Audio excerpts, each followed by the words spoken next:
Would I be the a-hole for refusing to raise my brother's kids? When I, female 20, was 6, my parents died. And since my brother Alan was of age at 19, he became a legal guardian. He dumped me at a foster home a couple of months after the funeral and disappeared. And that's where I stayed until my aunt found me. He didn't bother reaching out until one day when I was 9, when he brought his 2-year-old daughter to my aunt's house and disappeared again. I'm very close with her. She knows I'm her aunt, but we consider each other sisters.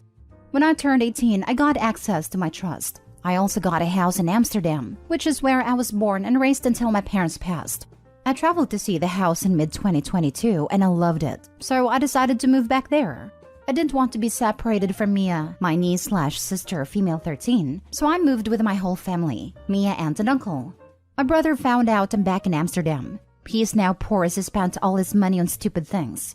He has been reaching out nonstop asking for money, but I ignored him. Then he came to my house with his wife and 3 children. My brother says it's mean of me to only take care of one of his children and not the rest. I told him to get a job, but he said he has a criminal record and his wife is disabled. He wants a monthly allowance to support his family and to share the house with them as they live poorly. The truth is, I feel nothing for him. He is not my family. Me and my aunt and uncle are. Yesterday I was out, and my aunt called saying he left his kids outside our house. I don't want them in my house nor my life. I feel nothing for them. Mia is also very uncomfortable with them in the house and says she doesn't want to have to help raise them, and she doesn't consider them siblings. My conscience won't let me abandon them at a foster home like my brother did to me. But my aunt and uncle are now retired and very old, 63 and 64, and aren't able to run after them as they are young kids, 9, 7, and 4. And I also don't want to put my life on hold to raise strangers. The police are looking for my brother and his wife, but if they don't find them, I will look for a nice facility to take them in. I have tried to find it in me to raise them, but I just can't. I cannot imagine putting my life on hold to stay home and play mother with them. Mia doesn't want them in her life either. I've retired my aunt and uncle and they spend their days feeding ducks in the park, and it is unfair to them to raise more kids that aren't their own. I've discussed this with my 3 cousins, kids to my aunt and uncle. 2 of them say I have no duty to these kids and my feelings are valid. But one says I'm an a-hole here as it's my duty to step up and raise them, the same way her parents did. So would I be the a-hole if I refused to raise them? Now for the top comments. You're barely an adult with 1 kid already. I don't think you'll be the a-hole. Your brother is for sure. Especially if she cares for the children. He will just pop out more children and bring them to her. This will never stop. They aren't her responsibility, and she will just resent them since she was forced to care for them in this way by someone she doesn't even have any family bonds anymore. Not the a-hole, and OP, please call the police if you ever hear from your brother. Maybe give him a "I will give you money," but just if you meet with me one last time to talk, and then if he falls for it, inform the police about it. Not the a-hole. Your aunt and uncle raised his first kid. You didn't agree with raising 3 kids. As for your cousin who is telling you to raise them, ask that cousin if she would raise them with you. I guarantee she will refuse. However, you, Mia, aunt and uncle should make an effort to be a regular part of their life and be a support system. But it is understandable to not want to / be able to be guardians for any reason. I've decided I will be a part of their life. Mia said absolutely not, but she's still young and might change her mind. I don't want these kids growing up knowing they had family who could have been there for them and weren't. If my aunt never tracked down my brother and forced him to tell her where he left me, who knows where my life would be? But I'm 20. I'm in uni. I'm taking care of the people who took care of me, and I have a teen who's about to enter that rebellious phase. I can't handle them too, and it's tearing me apart. I can afford to set aside some money for them, and I'll try and visit them monthly, wherever they end up. Maybe when I'm older and have settled down more, I'll bring them in. As for now, I'll settle with them, perhaps being in a group home where I can visit them or take them out during the day. I can only hope when they get older they'd understand. Next story. Am I the a-hole for grounding my daughter for leaving her sister with a neighbor? I'm the single mom of 3 kids. Polly, 16 female, Trevor, 12 male, and Cassie, 8 female. I have little to no support. Their father left after Cassie was born, no family nearby, etc. I have 2 sitters that I can call on as needed, and I use them before I'd ever ask Polly for help as I don't want her missing out on her teenage years. Before this incident, I only ever asked her to babysit once because I had no one else, and I paid her $15 per hour, above minimum wage at a time. This past Saturday, Polly was due to hang out with some friends. For a couple of days, Trevor was ill but testing negative for COVID. That day, he spiked a very high fever, and I had to take him to the ER. I asked Polly to watch Cassie as the sitters weren't responding. I apologized that she'd have to miss out on time with friends, but said I'd pay her and she could even have her friends over our place. Polly pitched a fit and asked why I couldn't send Cassie to the neighbors. We don't know them. They moved in last month and outside waving when we got our mail. I don't have a relationship with them. Polly was irritated, but I told her I'd pay her $18 per hour and that I had to go. I take Trevor to the ER and we have to wait a bit. Polly kept asking if the sitters responded and they hadn't. Eventually, it was our time to be seen, so I told Polly I'd be out of reach for a bit. Turns out, Trevor had a bad case of RSV, and due to pre-existing health problems, had to be admitted for the night. I was terrified. When I called Polly to update her, I heard people talking in the background and said, "Oh, you had your friends come over?" She told me no. She dropped Cassie at the neighbors and went out. I was furious. I told her to go home and get her sister. I then asked for the neighbor's number. She didn't even ask for it. Which I get teenage logic, but still. At first, Polly refused until I told her she was grounded. I made her FaceTime me when she got home to show that Cassie was with her. Eventually, my mom was able to make a 2-hour drive down to stay with the girls, but I told her not to let Polly leave the house. The next day, Trevor and I were able to go home. I lectured Polly about what she did and grounded her for 2 weeks. She got mad at me and said that I can't expect her to drop her plans. I point out I never do, but this was an emergency, and her brother was sick. She told me that's not her problem. She's also mad because I won't pay her. I apologized profusely to the neighbor who said it was okay, and that he would have called me, but Polly didn't leave my number either. Polly said I overreacted. Am I the a-hole? Not the a-hole. Let's get this out of the way. There are a lot of posts on here about forcing teenagers to babysit, and this is most definitely not one of those. This was an extreme situation, emergency even. Polly acted amazingly selfish and irresponsible. She left a young child with strangers and exposed them to an unknown illness as an added bonus. Also, considering how the folks around her were sick, it should be common courtesy/sense to not want to expose her friends as well. She's old enough to fully comprehend how terrible and dangerous her actions were, but instead doubled down on being petulant. Not my kid, but Polly earned a hefty punishment and consequences. She probably did expose them to an unknown illness which later revealed to be RSV. As someone who was a healthy mid-20s adult, got RSV last year and ended up in the hospital overnight, she put that family at risk. RSV/COVID/other illnesses are highly infectious. Not only did she abandon her little sister in an emergency situation, but she could have landed someone else in the hospital. Not the a-hole, and honestly, I'd never be able to trust Polly again.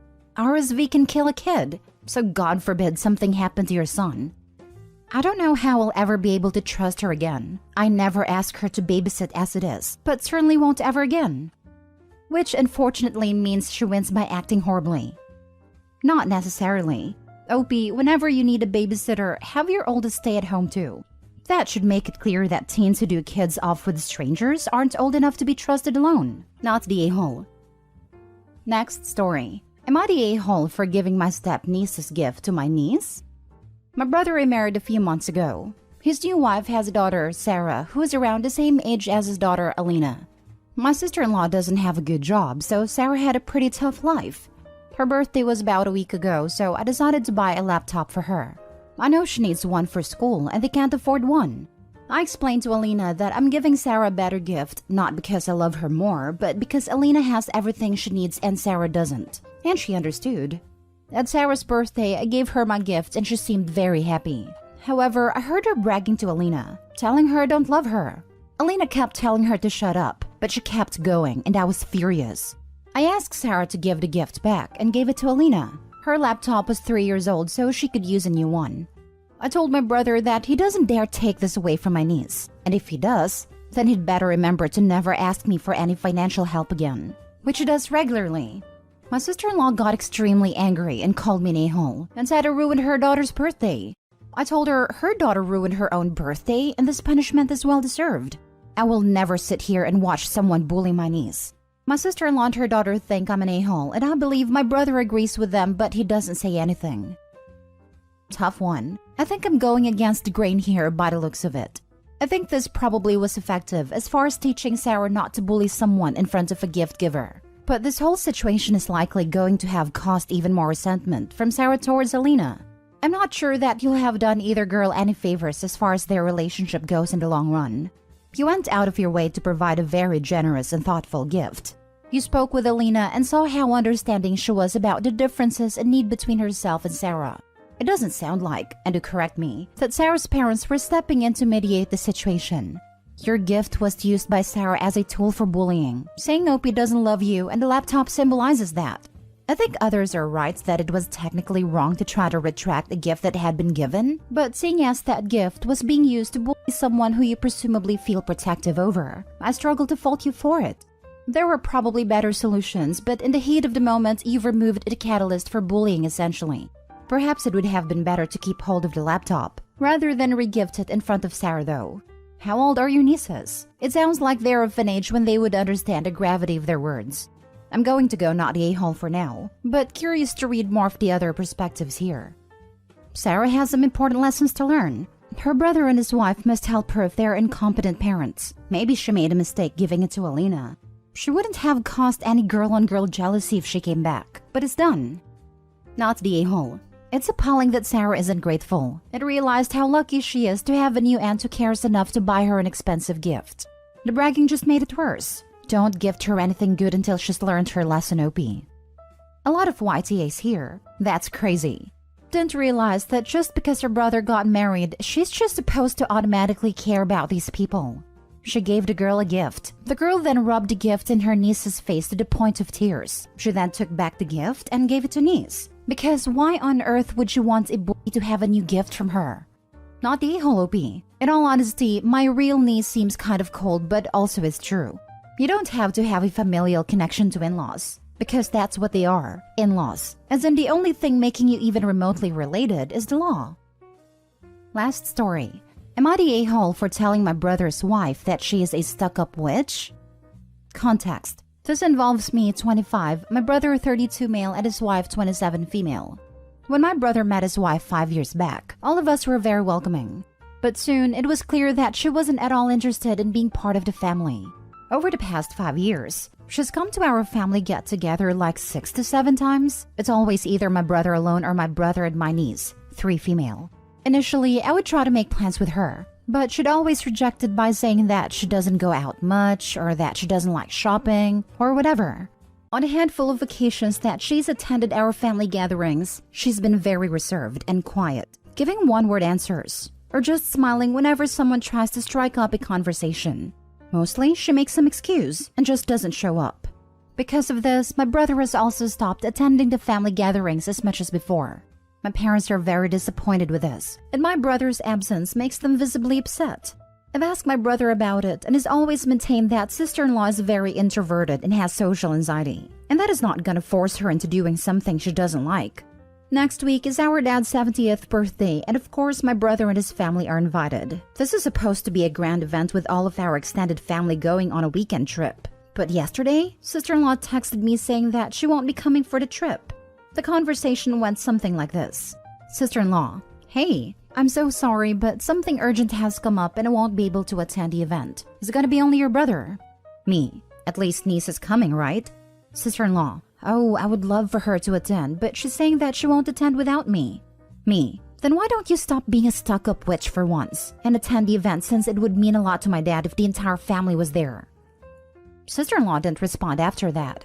Few minutes later, I got a call from my brother and he was furious. He said that the way I talked to his wife was very disrespectful and that he will not be coming for the trip until I apologize.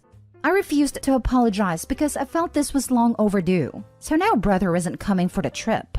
My dad thinks I should apologize, but my mom thinks I did the right thing. Am I the a-hole? You're the a-hole. Maybe your sister-in-law doesn't want to hang out with you because you suck. For real. I'm sure sister-in-law gets vibes that they all hate her. I think it's hilarious that Opie posted this thinking they were in the right. Entitled, Narcissistic People Always Think That Way.